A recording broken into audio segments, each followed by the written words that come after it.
Good morning, everybody. Woo, noisy. Let me start off by saying I am cursed by a bunch of allergy attacks right now, and I may sound like I'm either dying or have escaped from a tuberculosis isolation, but I am not contagious. I'm just congested, okay? And please forgive me for that. When I get allergies, they all settle in my bronchial tubes. So I sound like heck. But anyway, that's the, live as long as I have, you get certain problems that stay with you for a while. Well, this hearing is called to order, and I want to thank all of you for being here. Today we welcome Joe Clancy, the Director of the United States Secret Service, his second appearance before the subcommittee. Director Clancy, welcome. We appreciate you being here, and thank you for your service to DHS and to our nation. We appreciate you. Before we begin, I want to take a moment to remember former Congressman Martin Sabo, who passed away this weekend at his home in the state of Minnesota. Congressman Sabo served 28 years in Congress, and for 2 years served as the ranking member of the subcommittee. Please remember his friends and family in your prayers. I want to commend you and the Secret Service on successfully and, most importantly, safely completing multiple national security events last September, and you remember that September, especially since the events overlapped as the Pope visited Washington, New York, and Philadelphia. At the same time, the United Nations General Assembly hosted 162 heads of state in New York. It was truly a whole government response. Thank you and everyone in the service for a job very well done. And I know you took the responsibility very seriously, and we're very proud of you. The kind of pride we like to always have in the Secret Service. Fiscal year 2017 budget for Secret Service is $1.9 billion, a decrease of $42.4 million below fiscal year 2016, which is largely due to the close of 2016 presidential campaign or cycle. I'm pleased to see continued investment in communications with inclusion of $27 million to complete a long-needed reinvestment in radios and significant increases to explosive detection systems, chemical, biological, and radiological detection systems, and upgrades to the White House physical protective structure. Director, while you have tackled many challenges over the last year, I remain concerned about the rate of hiring and associated attrition, which is forcing unsustainable overtime. On this note, a few weeks ago, you and I discussed a new agent career track path you instituted last summer to improve morale. However, your budget underfunds the program's latest initiatives by $29 million, or 130%. I look forward to hearing from you what you are doing to address these continuing challenges.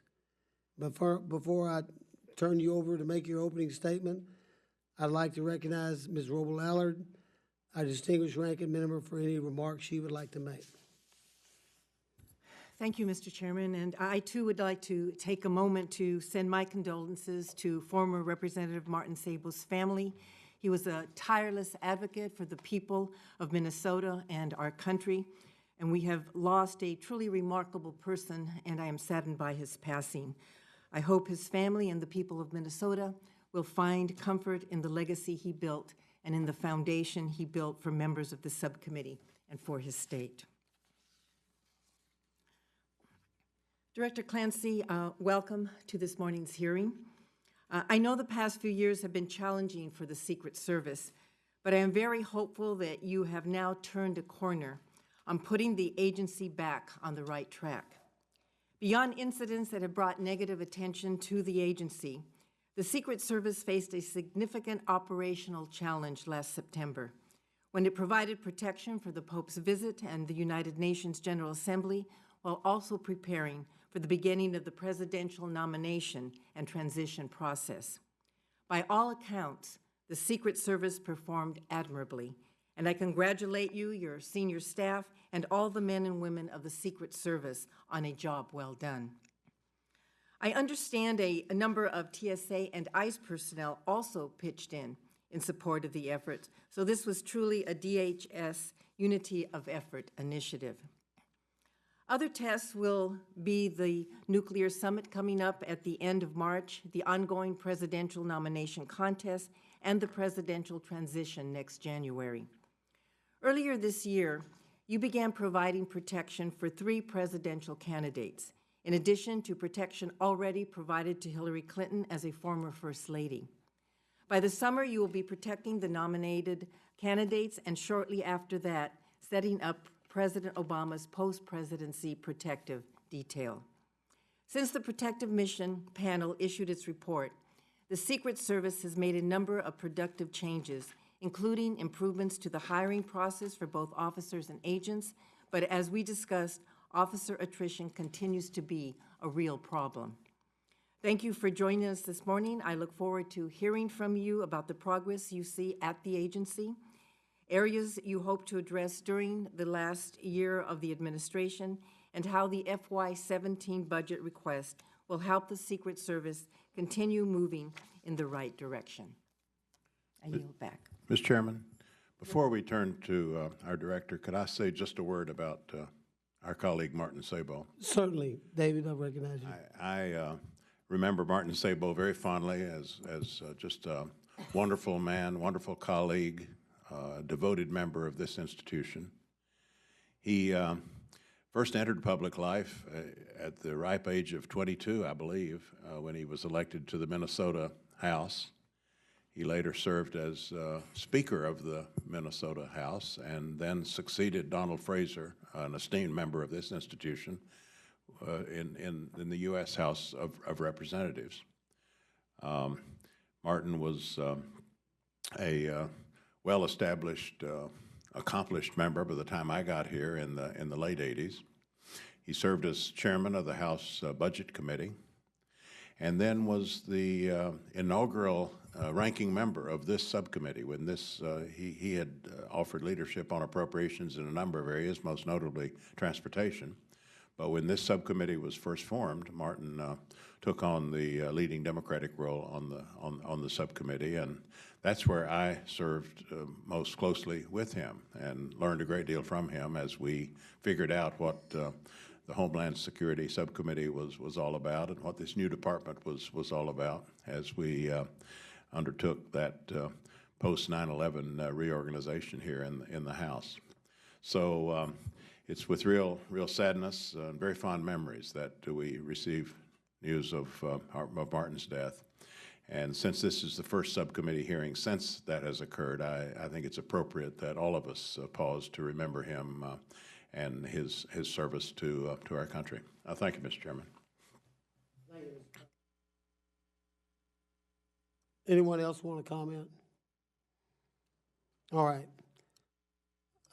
Director Clancy, we have your written submission, but we are here ready to hear from you, and we'll yield the floor to you. Thank you, Mr. Chairman. Good morning, Chairman Carter, Ranking Member Roybal Allard, and distinguished members of the committee. I'm honored to join you to discuss the President's fiscal year 2017 budget request for the Secret Service. This budget builds on the investments made over the past 2 years, moves our agency forward, and strengthens our capabilities to carry out our priority mission of protecting the President and the White House. The fiscal year 2017 budget will continue to advance initiatives centered on increased staffing and training, as well as enhancements to technologies and infrastructure that directly support our frontline personnel. These investments are important contributors to our operational success. Ultimately, it is the dedication and the professionalism of our people that ensures our success as an agency. I am proud of them and what we are accomplishing together every day. The fiscal year 2017 budget for the Secret Service totals $1.9 billion. This amount is roughly $42 million below this year's enacted level, largely due to the drawdown of the presidential campaign operations. Program increases proposed in the budget will allow us to complete the 2-year effort to upgrade the radios and associated infrastructure at the White House complex. Other enhancements at the White House complex include ongoing work to replace aging officer booths and security gates, and necessary investments in classified protective countermeasures to address known and emerging threats.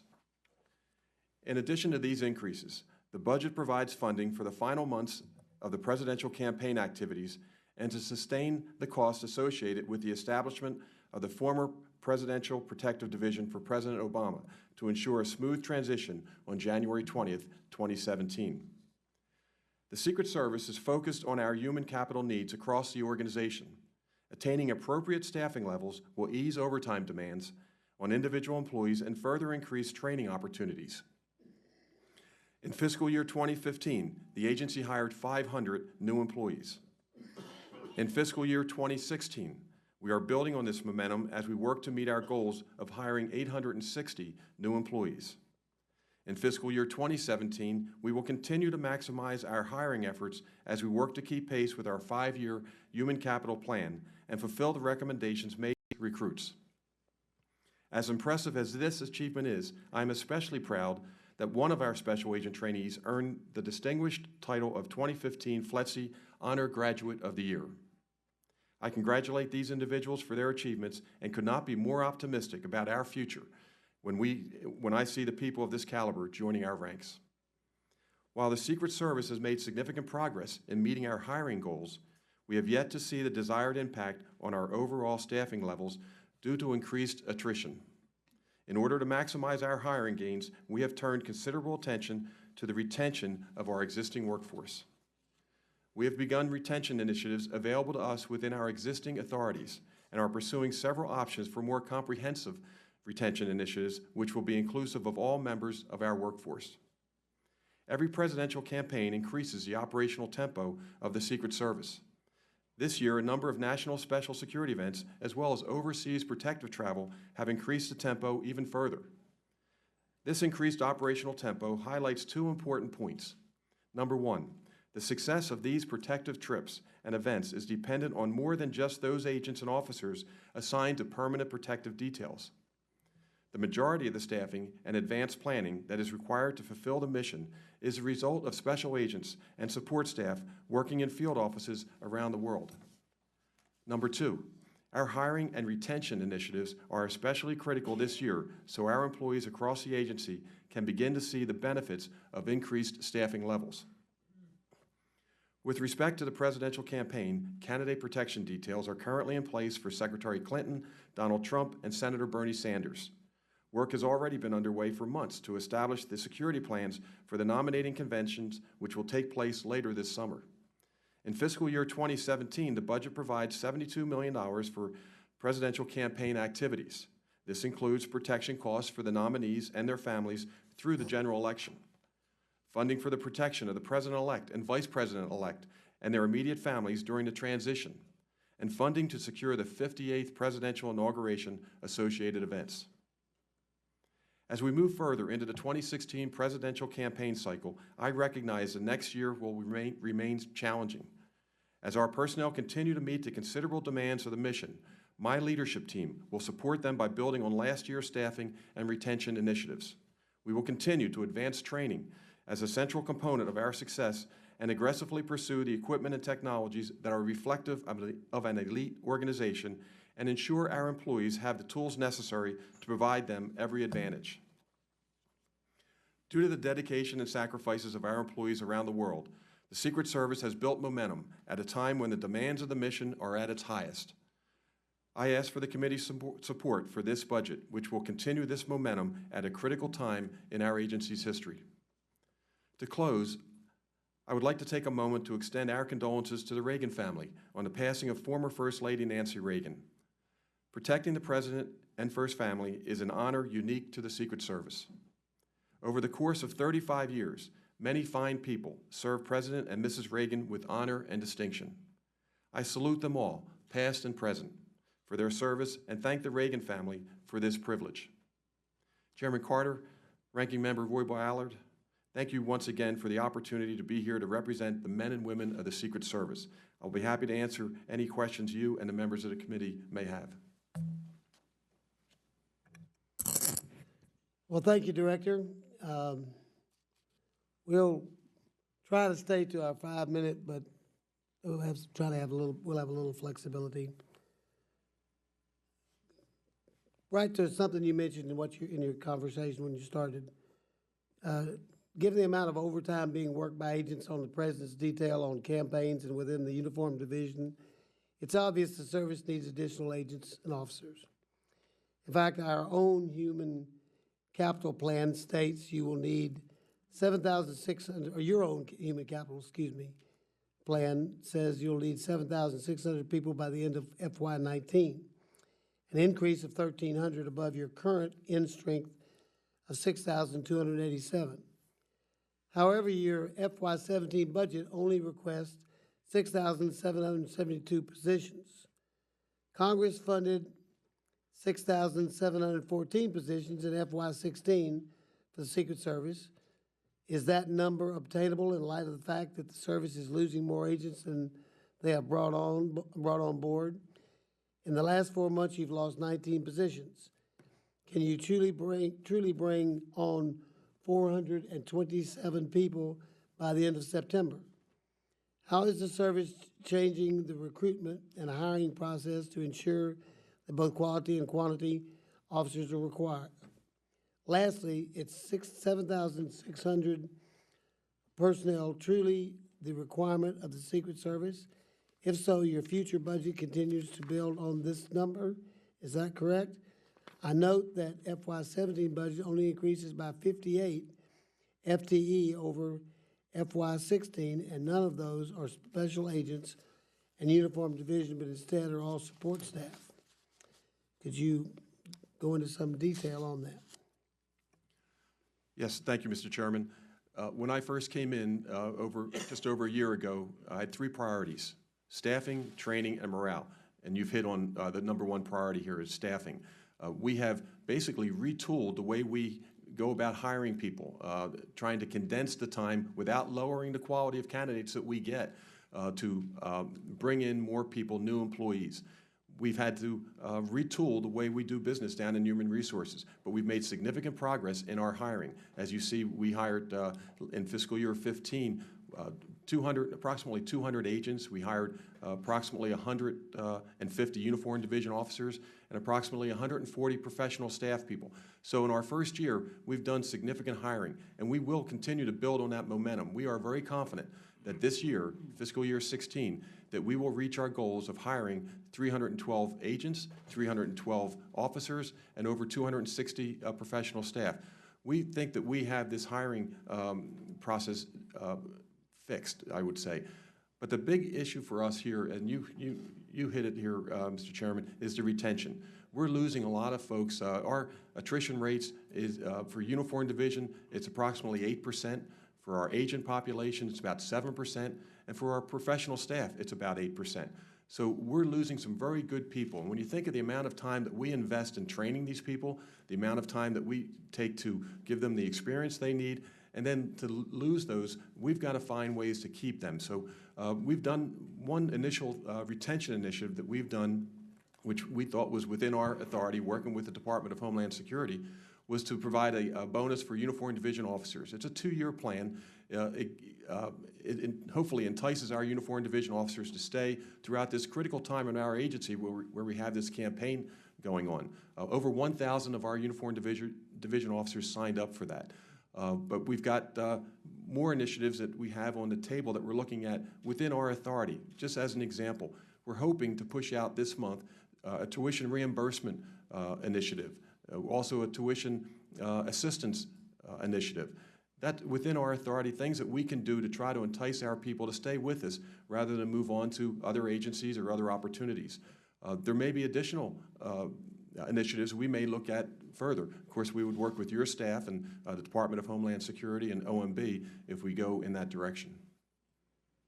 Well, is your chief financial officer looking at this and telling us what it's going to cost to do those things? We've got the great ideas, well-retained people. I can understand that, but in turn, we got to always put it in what you're requesting for us, so we don't have these shortfalls. Yes. Because we've got some shortfalls we have to deal with right now. Yes. The Chief Financial Officer, in fact, I have the Chief Financial Officer with me today. She was newly appointed to this position within the past year. And she is a, in the past, and I may get into this later with the structure of the Secret Service, but in the past we have had agents in a lot of these positions. And now we are moving more into running this agency as a business. And we have brought in a Chief Financial Officer who, that is her expertise. That's a good idea. We are joined by the chairman of the whole committee. Even though we're into questioning, I'm going to yield to Hal Rogers to make an opening statement or any comments he may make. Well, thank you, Mr. Chairman. I apologize for being late, and I have to leave early because we've got 3 simultaneous hearings Yes, we do. that I have to be at. But I wanted to be here with the director and you. I want to echo the sentiments exercised by the chairman, ranking member, and others regarding our former colleague and committee member, Marty Sabo. Marty dedicated over 47 years of his life to public service, 28 of which was in this House, including 2 years as the first ranking member of this subcommittee. David, I'm correct on that, aren't I? When we started this subcommittee, Homeland Security, in 03, Marty was ranking member, I was the first chairman. We worked together beautifully and I think effectively for those years. He was a true patriot. He was a great legislator, former Speaker of his home state house, and many other things. My condolences go out to his family, Sylvia, his wife, and loved ones, and let them know that he will be sorely missed here in his nation's capital. Mr. Director, thank you for being here. I want to share my gratitude, first off, for the men and women at your agency who serve our great country, many of whom put their lives on the line on a daily basis and put their families really in harm's way themselves. Your fiscal 017 request includes $1.89 billion. That's a $42 million decrease from current levels, largely due to the winding down of the presidential campaign, I understand. The request includes $108 million to enhance security at the White House, $27 for National Capital Region radio system upgrades, $72 million to continue the security work of presidential candidates throughout the inauguration.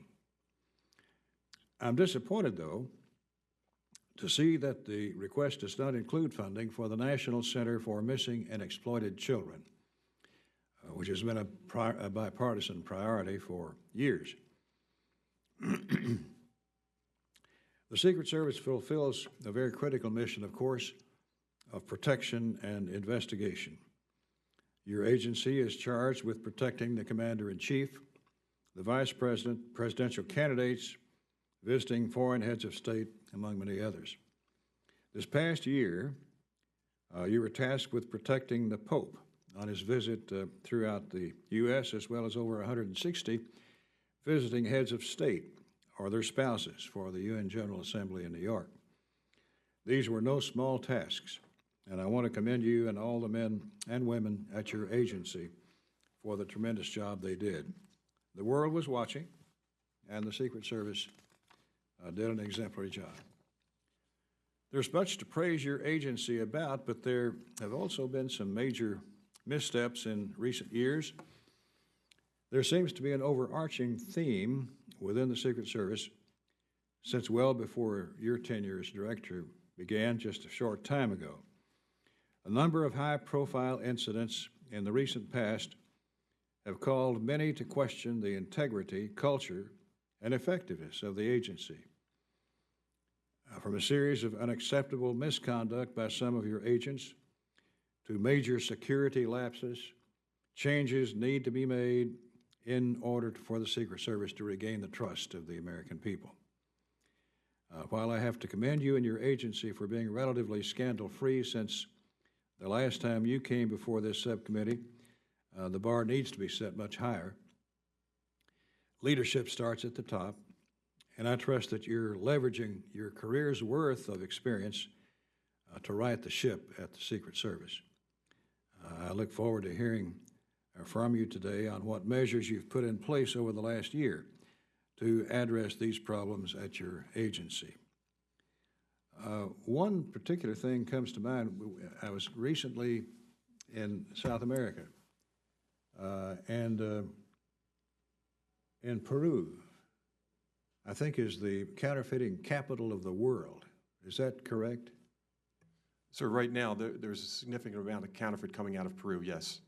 I mean, you could get a Harvard diploma or a $1,000 bill or whatever you wanted. Yes. It seems at will. What are you doing there? We have an agent down there assigned to our Peru office who's making tremendous strides down there. I know we've gotten good positive feedback from the ambassador down there, and I think over $10 million was seized last year alone, and there have been several offset printing presses that have been closed down. They're making a significant effect on the counterfeiting out of Peru and getting great support from the ambassador's office and the embassy.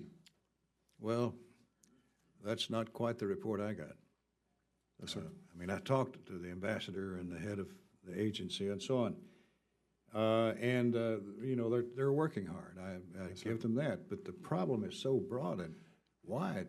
I mean, it's an absolute factory for fake dollars, fake money, and everything else.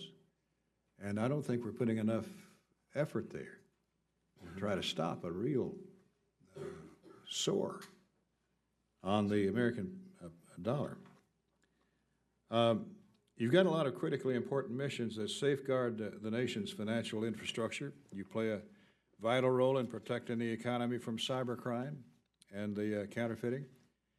In fiscal 15 alone, you made nearly 800 arrests and seized almost 60 million in currency before it entered into circulation. You also trained 24 members of the Peruvian counterfeiting force to help them combat this problem.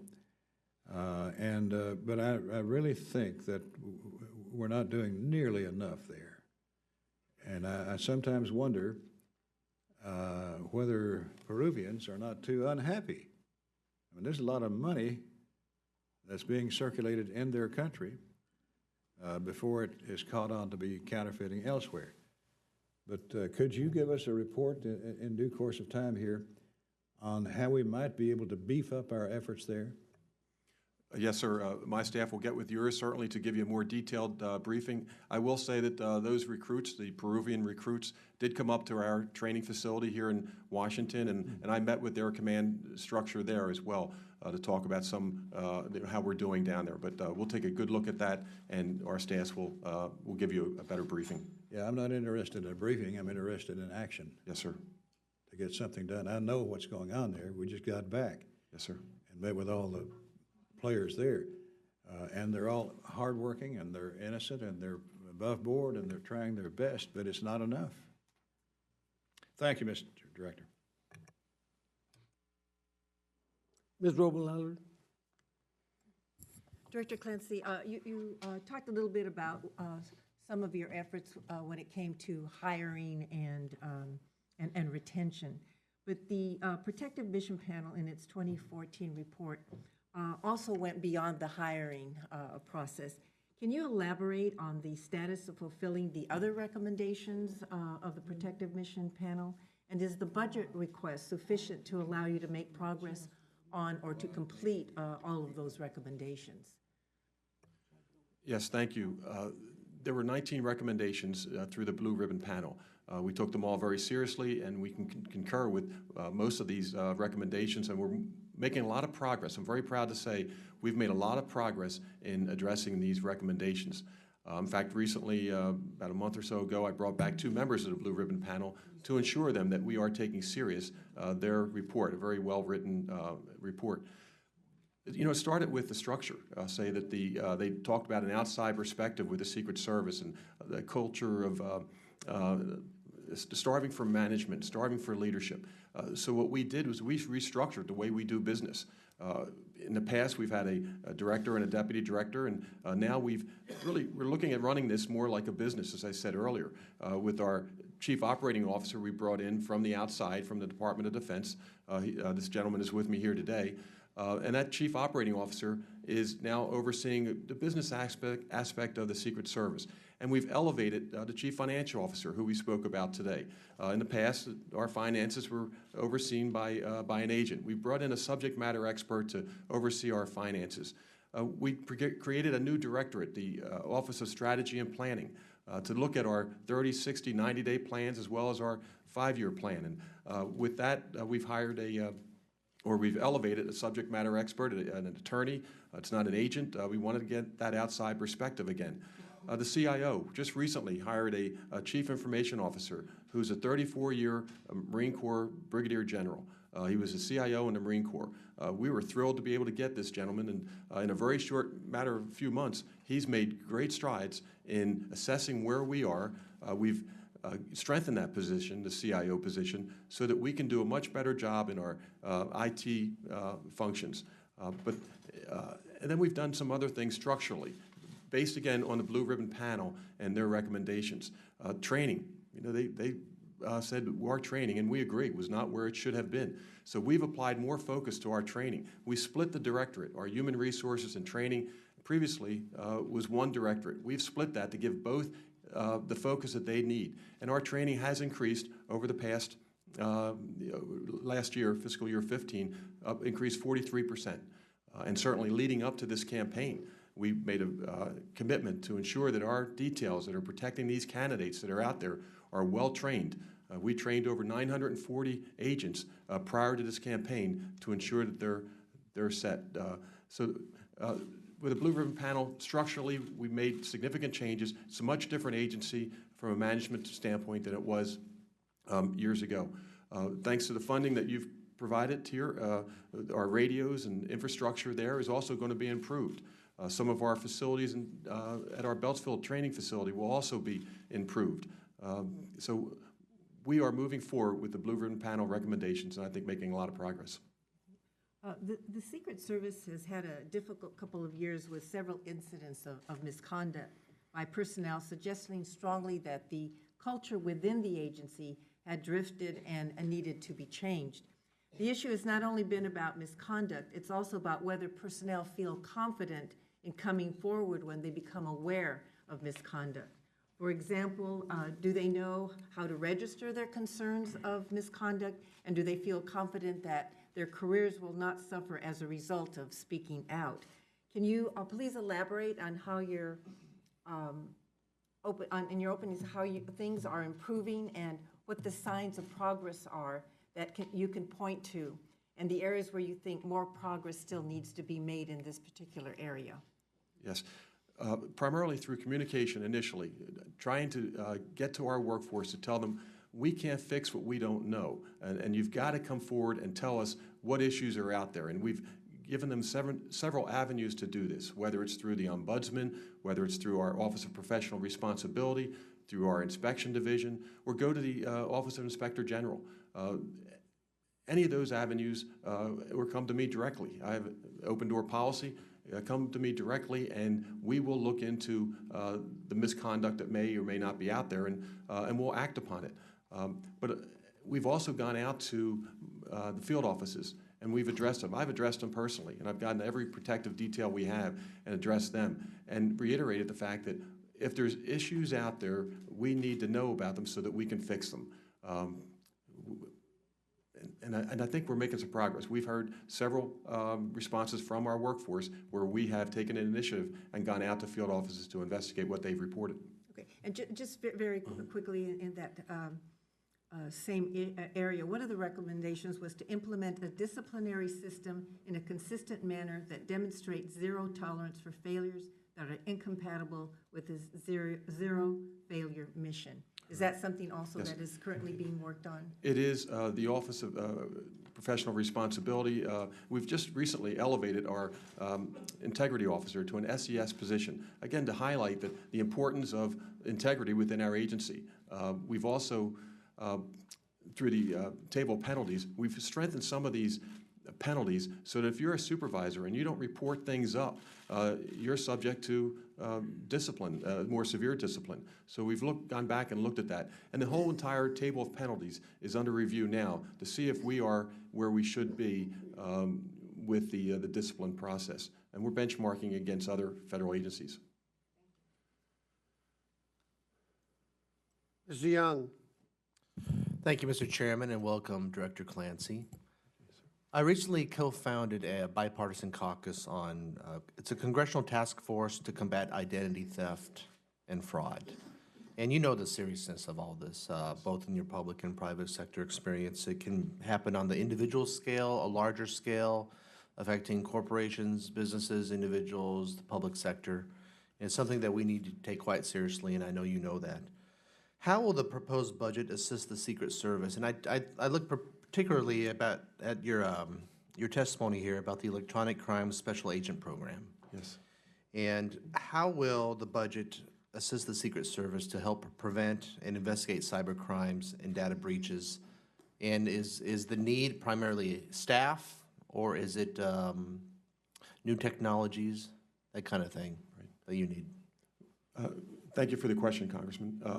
It starts with staffing, and our field offices are down considerably at this point because we've had to move a number of our field office agents to our protective mission. But what we do have in the field is we have 37 electronic crimes task forces throughout our country, and we have 2 overseas in London and in Rome. So we take this very seriously, obviously the cyber crimes that are out there, and the identity theft that's out there, but we're also partnering with our local and state law enforcement officials to the point where we also have a National Computer Forensics Institute down in Alabama that we train a lot of these law enforcement officials as well as judges as well, so that they can go back into their communities and use this expertise that they've learned and take the equipment that we provide for them to work these types of cases in their communities. In your testimony as well, you state the Secret Service is working with state and local partners on this. Can you elaborate on this, and how does the Secret Service work with other agencies to protect private citizens? And then do you do reviews and follow-up of your investigations, and from there you find out maybe shortcomings and maybe successes and needs with the real analytics on this? And then from there, do you how can we help you in terms of maybe even authorizing legislation, although we are the Appropriations Committee? Right. Right now, again, through the Electronic Crimes Task Force, that's where we really partner with our law enforcement, with our community, state and local authorities. During this, for example, during this campaign year, a lot of folks think that our investigations may get pushed to the wayside, but the beauty of these Electronic Crimes Task Forces, where we have the locals and states working with us, as well as the private sector, that if our agents get pulled out to do a protective assignment, those cases continue on. They're not dormant. They're not being put aside. So we continue to work those, and we do look at the metrics. And our staff can get with yours and give you a better idea of what those metrics are in terms of the number of cases closed in your community, for example, and the amount of arrests made in your community. And with the new technologies and the new scams and hucksters out there trying to steal identity and commit these frauds, you're seeing this growing, and what are your roots into this community? Yes, well, you're exactly right. You know, these cyber criminals today, they run it like a business.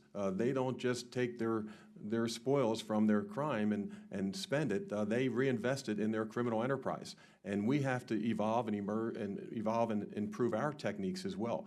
And that's where this continuing education for our investigators and the work with the private sector and trying to keep up with the new technology. We have a representative out at Carnegie Mellon to study the newest technology out there. We're out at Tulsa University studying the wireless mobile new technology that's out there. So we're trying to continue to educate our folks too as we move forward. Well, thank you for coming here today in our bipartisan task force. I'm sure we'll take you up on your offer for briefings and sharing information on how we can work together to do this. So I yield back, Mr. Chairman. Thank you, sir. Mr. Price. Thank you, Mr. Chairman, and welcome, Director. We're happy to have you before the subcommittee. I know you have a lot on your plate this year. with the election warming up and the election proving to be very contentious. And that really defines what I want to ask you to address today, that contentiousness. We had a regrettable example in my congressional district last week, Fayetteville, North Carolina, a recent incident at a Donald Trump rally. In this instance, it was reported that without any physical provocation, a Trump supporter allegedly sucker punched, as they say, a man named Rakeem Jones, and later said, and I'm quoting here, "The next time we see him, we might have to kill him," when referencing Mr. Jones.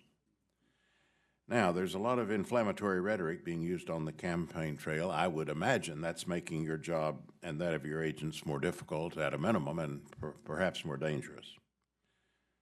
So that's what I want to ask you to help us understand here today, to the extent you can in an unclassified setting. Can you speak to these challenges faced by your agents and as more and more violent and provocative rhetoric is being used out on the campaign trail? Are you seeing an increased number of incidents that you, of course, need to protect against, but also need to investigate, compared to the 2012 election cycle or any modern election cycle, for that matter?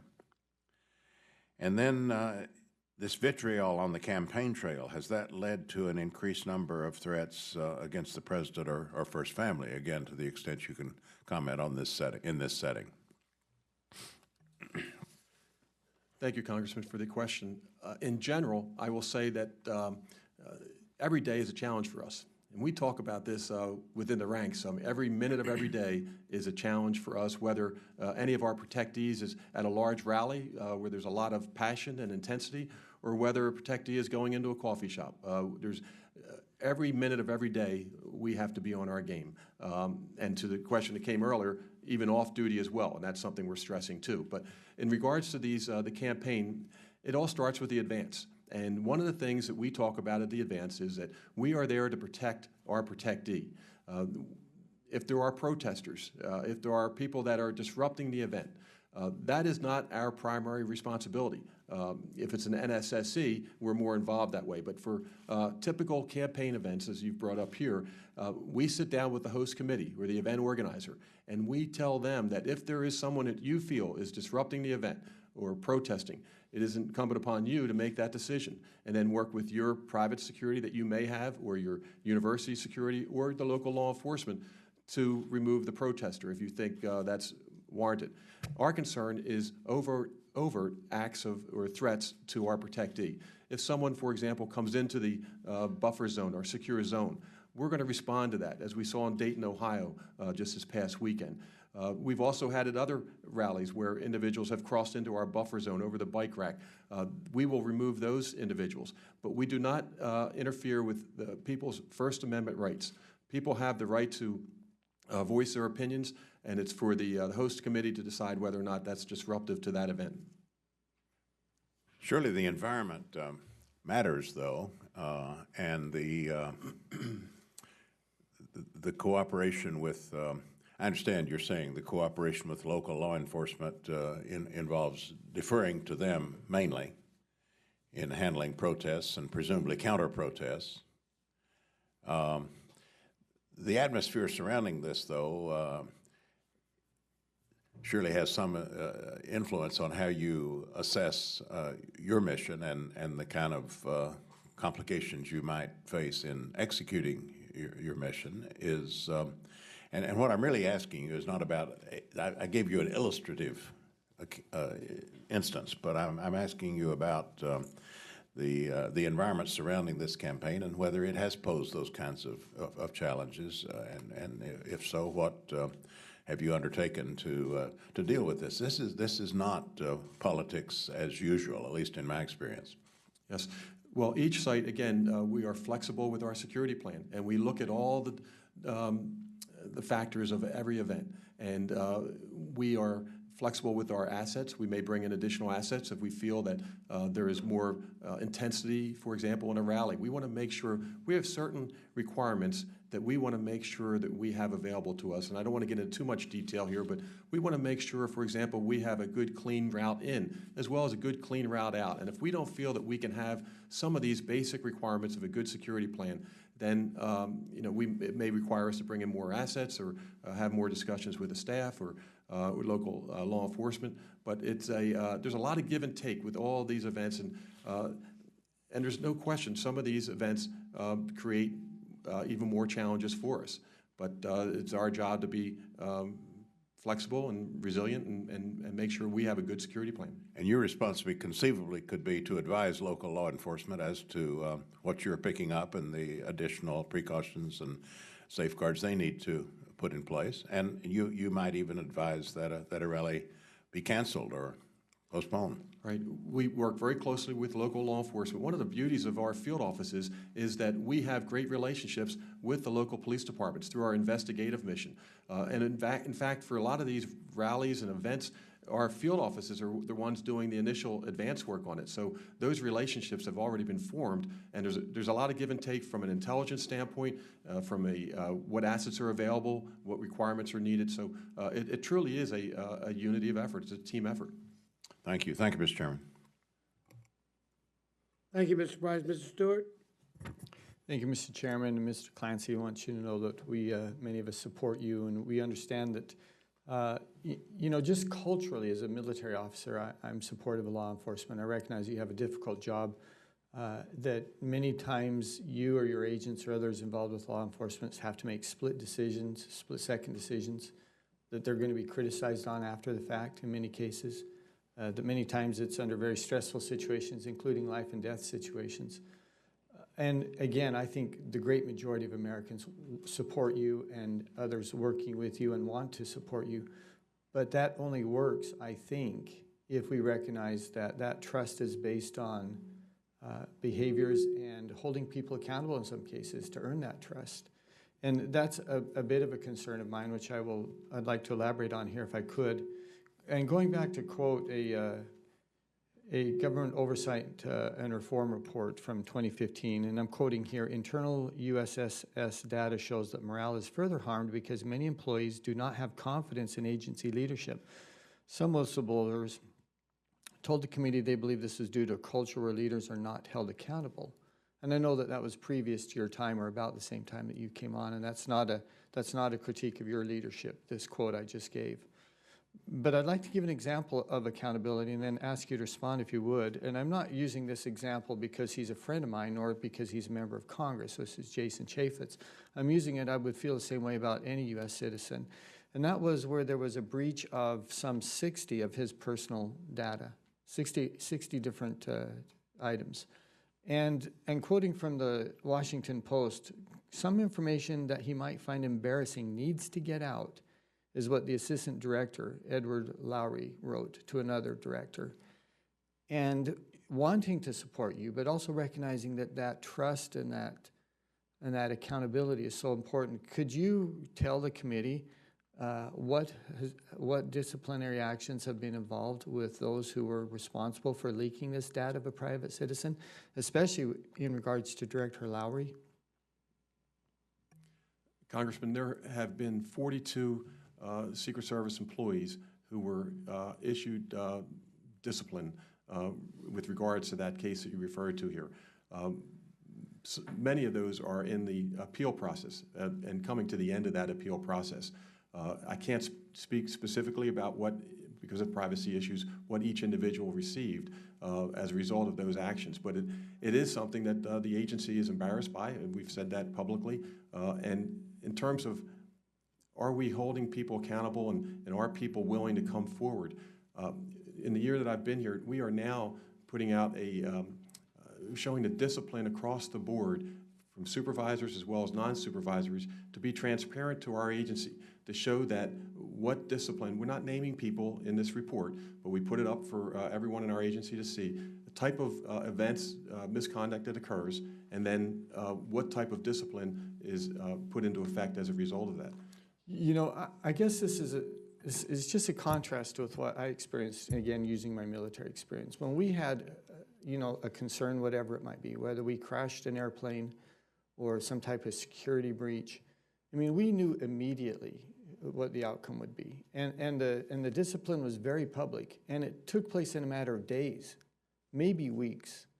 But here we are a long time later, and we don't know those who have been disciplined. We don't know the outcome of that discipline, and they're already they're on appeal. And I can, just watching this, I can understand why some members of your organization look at this and say, we do have a hard time holding people accountable, and the system protects them, it seems. And again, let's use Director Lowry as an example. I mean, I'd be curious to know what his position is. Has he been? I mean, this is fairly egregious to me. Him writing to another, some information he might find embarrassing needs to get out. This is what he wrote about a public official. And yet, again, can you tell me any discipline that has been affected upon this individual or this director? Congressman, I'm sorry, I cannot speak to that currently until this appeal process goes through. We are committed to Title V, where there's due process, and I realize the frustration that it takes a long time to go through this process, but that's where we are today. Okay, and I appreciate that, and I actually expected that would probably be your response. But again, Director, a long time has passed. Yes, and if we're going to hold people accountable, it can't be accountable 5 years down the road.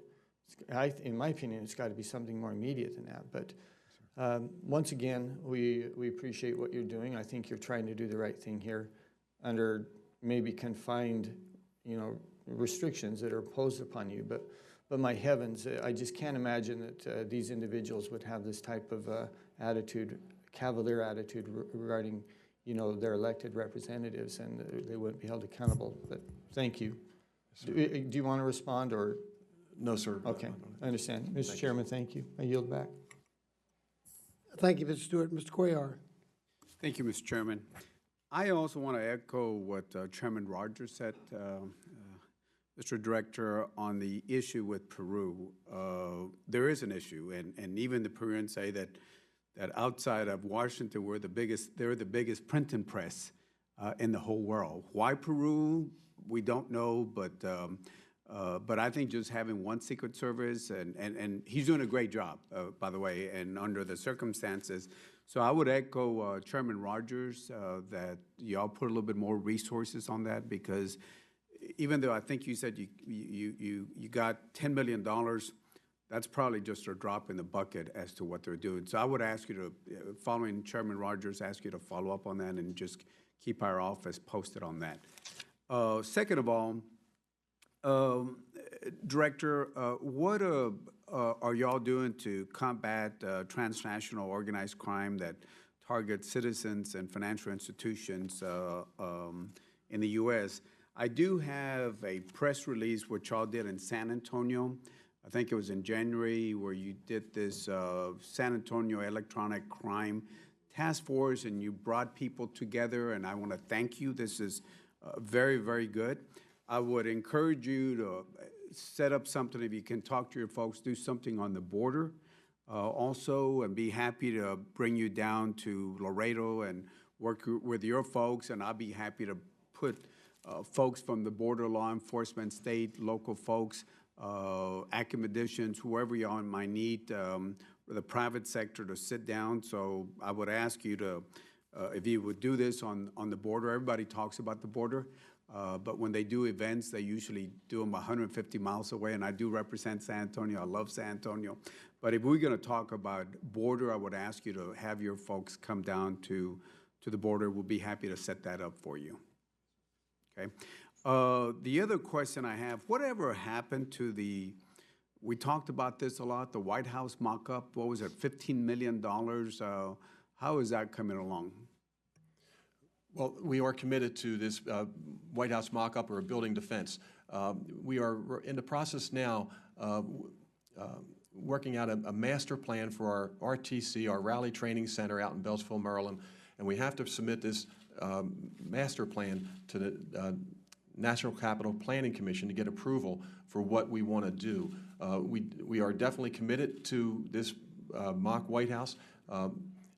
We had an initial design that came back to us. We're going back to reevaluate that design to see where we are with that, but we have full intention of implementing that. What is your I think last year we talked about 15 million, if I'm going by memory. What is your, I hope that it hasn't gone on, because as Chairman Carter says, you know, we got to work with a tight budget.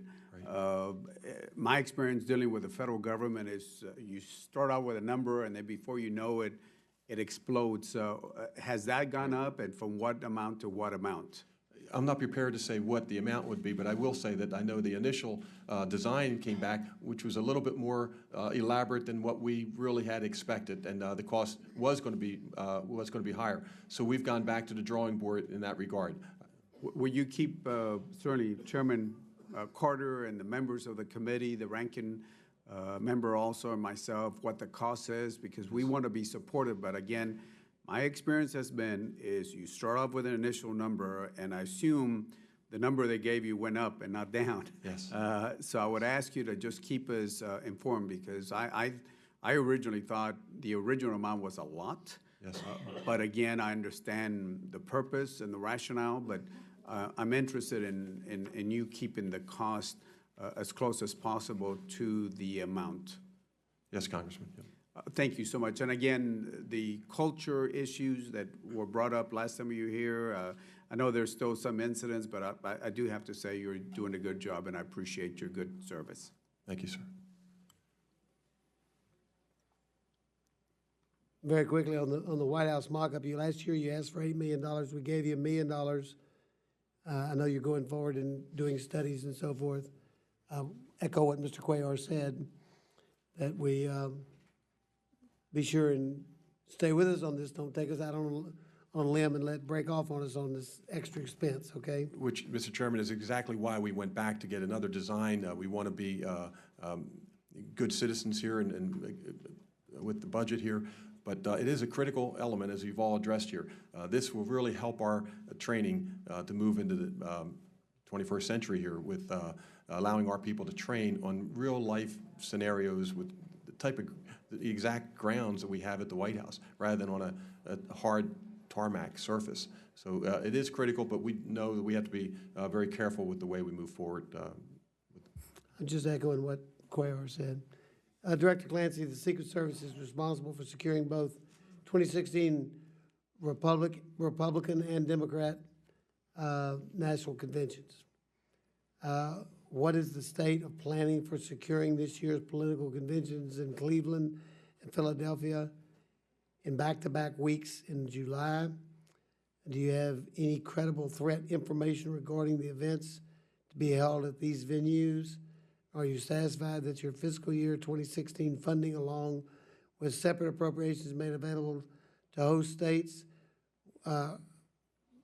will be sufficient to cover all the foreseeable security costs of the convention? First, I want to thank the committee for fully funding the campaign, which includes these conventions.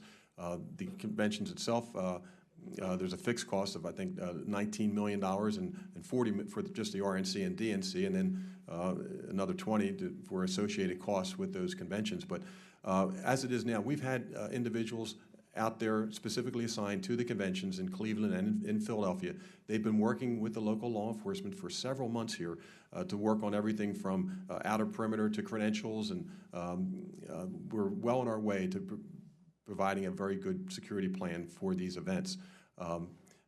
As you stated, Mr. Chairman, they are earlier this year than they typically are in a campaign year. So that does cause for some additional protection dollars coming out of the convention. In the past, the conventions were late August or maybe early September, and now coming out of the conventions in July, we'll have additional protectees. We'll have the president-elect, the candidate-elect and the vice president-elect for both parties, and that will add some additional requests. Well, it's in the budget, but the costs go up as we move forward. You're in charge of the overall security for both the conventions. The Sanders campaign has brought a lot of new voters into the mix. The Trump campaign on the Republican side has brought millions of new voters into the mix. In addition, we've already experienced violent outbreaks with protesters coming in to disrupt the campaign side of this stuff. those of us that can remember back to 1968, remember what happened in Chicago, and nobody on either party wants to have a convention that ends up like Chicago, back in 1968. 68, where tear gas fired, weapons fired, a lot of really bad things happened there. I believe National Guard even called out for that Democratic convention. So whenever you see disruptors start to come in campaigns, you got to say, how big a project is this going to be? And I hope you're doing, like I said, threat analysis and intel to see if there's any rumors out there of organizations to come in to disrupt either convention. We don't need that. We got enough problems without that. Yes. So that's. Mr. Chairman, I would just say that with these, they are designated as national special security events, and as you noted, we are in charge of the overall security plan there. We have 24 subcommittees for each of these conventions, and each of those committees has a unique responsibility, whether it's intelligence, as you rightly mentioned, where they work with all the federal, state, and local authorities to gather all the intelligence, and we've already started that. Then we've got a committee on transportation, just to make sure people can get to and from the sites. We've got someone who works with the public affairs, and so there's 24 different subcommittees working on each individual component to make sure that these conventions are safe and that they're a positive event for all that want to attend. Well, and I can say that I've attended some of the conventions, and I've been very pleased with overall both the local and the Secret Service's participation in keeping people safe. When you're in big crowds in big areas in a strange city, yeah, there's a lot of things can happen to you and your wife if you're not careful. So thank you for that. Ms. Roble-Allard? Director Clancy, the budget request includes $27.2 million in additional funding to upgrade the Secret Service National Capital Area radio system. And this request follows $16.8 million provided for Phase 1 of the upgrade in the FY16 bill. Can you elaborate on how the Phase 2 funding will be used, what additional capabilities the new system would provide, and how it would improve reliability as compared to the current system? Yes, thank you for this question. This comes out of the Blue Ribbon panel as well. As we talked earlier, they noted that our communications needed to be enhanced and replaced, and additionally, I have to credit the Office of Inspector General, who did a study as well. And although they saw that 97% of our radios worked well around the White House complex, they rightly stated that we can't have any failure at all. And I have to credit again Mr. Roth and his team for the review that they did. So this funding will allow us to, first, our Joint Operations Center. Most of that equipment hasn't been replaced in 7 years. It's getting old, it's breaking down, we can't even find some parts in some cases. But we're looking to, and this Joint Operations Center is where all of our alarms come in, all of our video feeds come in, so we'll be able to replace that and also to allow more interoperability with our local partners, Metropolitan Police and the Capitol Police, and take in some of their feeds as well. So the Joint Operations Center is going to be enhanced considerably. Additionally, we'll continue what we've already started in fiscal year 16, getting radios out, handheld radios, to our individual employees, which will be state-of-the-art with a lot of new features, and the coverage will be better using these radios. But maybe more importantly, we did a survey throughout the National Capital Region where typically the president has events or visits or motorcade routes, and where are those dead spots? And with the help of our Washington field office, we identified these locations, and we're going to add an additional 56 repeaters and transmitters throughout the National Capital Region. And that all has an impact on how these handheld radios work. So that's a big plus up for us as well. Okay, could you talk a little bit about what the status of radios and radio systems are for the field offices? That will also be included in this funding. For example, I went out to Chicago and talked to the field office out there and the surrounding field offices. And in this effort to try to communicate with our workforce, I can't get out to everyone. So I've actually gone to doing some videos and pushing out videos when we have new policies or a state of the service, for example, we released about a month and a half ago. But because of the bandwidth in some of these smaller offices, they haven't been able to see some of these messages. So we've this funding will help us with the bandwidth so that we can get more of this, do a better job of communicating not only our messages, but also it helps us with our security. We've got to have a better infrastructure out there as we expand from our large field offices into the surrounding communities. Okay. Last year, improvements to the current fence, I'm going back to the White House fence. The improvements that were completed was an interim solution, as I understand it. And it was made, designed to make it more difficult to scale the fence and giving officers on the White House grounds a critical few extra seconds to respond.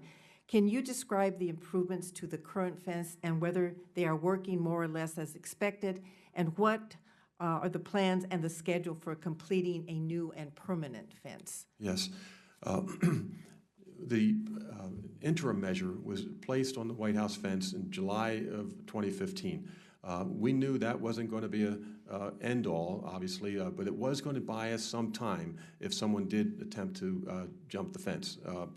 We've had, since we've put that up there, we've had one fence jumper over the north fence there, and we think it is a deterrent. I don't have metrics to show that because we don't know who has an intent to come over that fence, but one individual did get over the fence and he was immediately contained just on the other side of the fence. But moving forward, the permanent fence, it's very complex and it's a lengthy process. And we know that whatever fence we put in there has to last 100 years. We're not going to get another opportunity to do this. We could go in and just put up a higher fence, maybe 10-foot fence, but is that enough? Maybe you need a 12-foot fence. Is 12 feet enough? And we've got to do some more studying with that. And there's some other areas in a classified setting I can talk about where we want to do some things with the fence, but also a more comprehensive look at what we're doing there at the White House and the perimeter there. The perimeter, as you know, every day, just last week, we have a buffer, as you know, you walked in front of the White House, we have the bike rack there.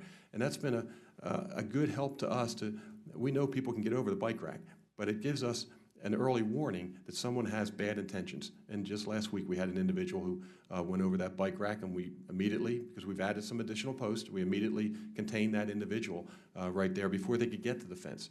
So in terms of the timeline, 2017 will still be used to design and do some more research on the type of fence that we need.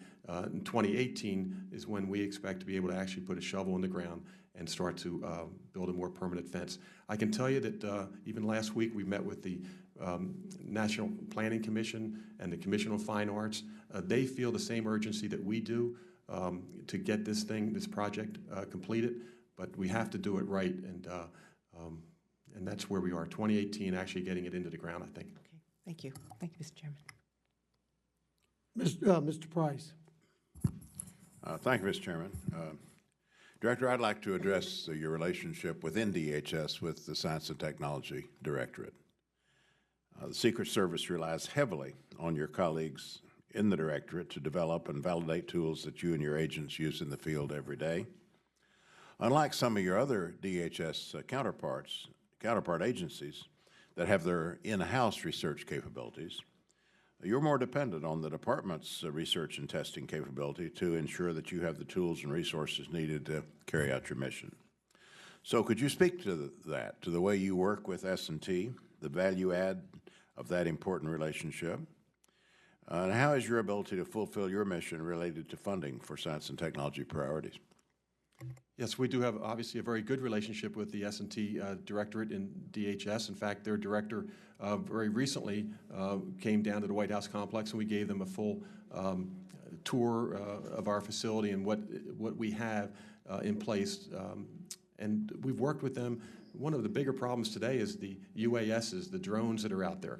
And we've worked with them, as well as other partners outside of DHS, to try to come up with the best detection systems that are out there, as well as mitigation. So this is a critical issue, the drone issue, for both DHS, science and technology, as well as us. There are numerous meetings between S&T and our technical department directorate. Well, I want to return to some of the other S&T projects, perhaps, but on the drone issue, you catch my attention here. What is the Secret Service's particular take on that issue? How does it relate to the involvement of other agencies? How would you describe that? Well, it's a problem for everyone. I realize that. That's why I asked. Yes, sir. Again, it's a challenge for all of us. FAA, of course, is taking a role here with education. We have to educate the public and ensure that they know areas that they cannot fly these UASs, unmanned aerial devices. We've worked with the Department of Defense because they have a lot of experience, certainly out in a wartime zone. Now, our challenges are a little unique because we're in an urban environment. Some of the things that they can do to mitigate and detect drones in a military environment are different than we have here in an urban environment where you do have to be concerned about the public and, of course, the public buildings and so on. But the technology, though, is where we are working very closely and sharing. That's the important thing here, I think, is that there is a sharing of ideas. There's no holding back. And, in fact, just a couple weeks ago, my assistant director in technology had informed me that they're working with the Germans now, too, to see what they have out there and a sharing of ideas. So I know the Blue Ribbon Panel talked about how insular we are. We've made a committed effort to make sure that we branch out and we see all the good work that's being done out there. And science and technology and DHS, I know, is doing the same. So we're getting the best advice we can get.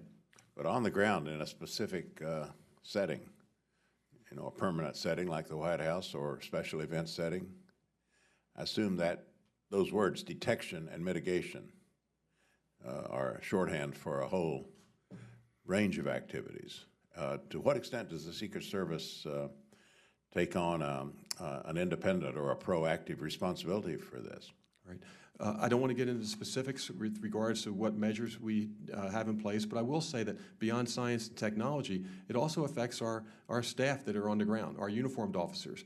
They're trained on what to look for. If they see a drone in the air, what do they look for, and how do they respond to it? And then also our protective details, whether it be in the White House or whether it be on a trip in some other city throughout the country, they have specific protocols if one of these devices is in the air. If I have another minute, could you return to S&T? Or you could do this for the record. Are there other particular areas of collaboration where you're dependent on S&T and therefore S&T funding to support your own mission? In terms of S&T funding, I will have to get back to you on that, Congressman, but I will say that everything from our enhancements with CBR detection down at the White House to enhancements of our perimeter defenses, we work with S&T to see what the best types of systems there are out there, X-rays, et cetera. We'll work with S&T. Thank you. Thank you, Mr. Chairman. Mr. Cuellar. Chairman, I live on the border, represent a large chunk of the border, so we understand what's happening across. We spend, I believe, about $18 billion when you combine everything on border security, north, south, a lot of money. So we play defense on the 1 yard line, what I call the 1 yard line. I'd rather play defense on the 20 yard line instead of our 1 yard line. So the more we can do to work with the Republic of Mexico, and I believe Secretary Osorio Chong is here or will be here with Secretary Johnson, and I appreciate the work that they're doing, and whatever we can do with our Central American and other Latin American countries will be good. Could you tell us what your efforts are, in particular what you're doing with keeping that in mind, moving the defense a little bit more, and the more we can do in those countries, the better it is. what we're doing with the Republic of Mexico and Central America to address, some of this transnational problems that we're seeing right now? I would just say that we have, again, a terrific relationship with the government of Mexico. We have an agent, we have an office in Mexico City. And I'm sorry, just one agent? I believe it is one agent, yes. Mexico has more than one agent. Is it? Okay. Well, I'm sorry, Congressman, I don't know that number offhand. I'll get it to you. I will say that just recently we had reason to work with the Mexican government. They had the Pope's visit in Juarez, and they did a tremendous job. But knowing that we had experienced the Pope's visit in the fall, we offered any advice that they may want. But and we did we sent our agents down there to talk to them, give them our experiences. But again, I have to say that the Mexicans did a terrific job with protection of the Pope just a couple months ago. Okay. Well, again, I would ask you to institutionalize the working relationship with the Republic of Mexico and Central America, because again, the more we can do outside the one-yard line defense, the better it is. So I encourage you to do as much as you can under our tight budgets that we have. And again, I appreciate, I know changing the culture has been hard. We talked about it a lot. I know Chairman Carter and members of the committee, we talked a lot about it. And I know there's still once around an incident, but I keep addressing the culture within the Secret Service, because you have a lot of good men and women working in our government, so I appreciate that. And the final point, because I know you got to go, but the last point is the hiring process, and I know this has been an issue with Homeland. It takes a long time. You start out with jobs.gov, and then you go through the process. I understand from your earlier testimony you've been reducing that. So the more you can keep working on that, the better it is, because I've had people say, I'm not going to wait a year and a half. By that time, they move on to something else. So whatever you can do to shorten that time up, I really would appreciate it. Yes. And I'll just comment on that one item. We have instituted these, we call them ELACs, these entry-level assessment centers, where we will bring in these candidates and we'll give them an interview, we'll give them if they pass a test, then a super interview, and then schedule a polygraph in the very near future, if not that weekend. So we're condensing it. Keep working with the Hispanic serving institutions and the black Yes. universities also, and other places, of course. But there's pools of qualified individuals that you can start them as interns and move them on that. Yes. But thank you so much. My time's up. Yes, sir. Well, Director, I think we'll end this hearing now. You've done a great job. We thank you for the great service you've done here lately. We're really proud of you. Keep it up. Keep up the good work, and I compliment the service and thank them for their good job. Mr. Chairman, thank you, and Ranking Member Roybal Allard, thank you, and I want to commend your staffs as well. We want to be as transparent. We want to be transparent, and your staffs have been very patient with us as we've gotten our structure together this first year, but my thanks to you and your staffs. Well, we'll continue to work together for the betterment of everything. Thank you, sir. We're adjourned.